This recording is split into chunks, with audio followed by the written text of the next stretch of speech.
Kumpay time mga kaagri tayo. So gikan ta ng kumpay daplin sa sapa.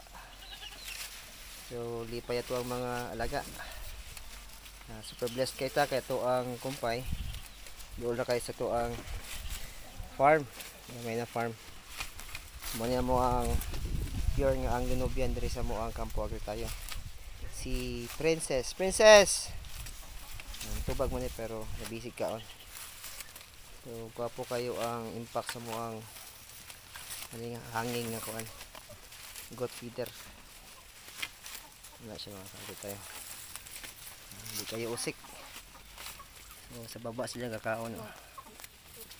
Kanto mo itong i-modify. Usbo na mo kay dito daghan kayo.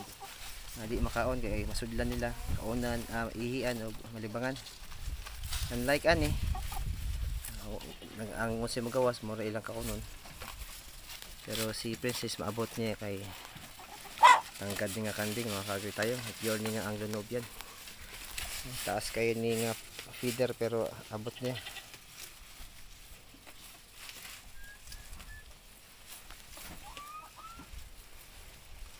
So kadi nga do hapit na ni mga anak mga kaagri.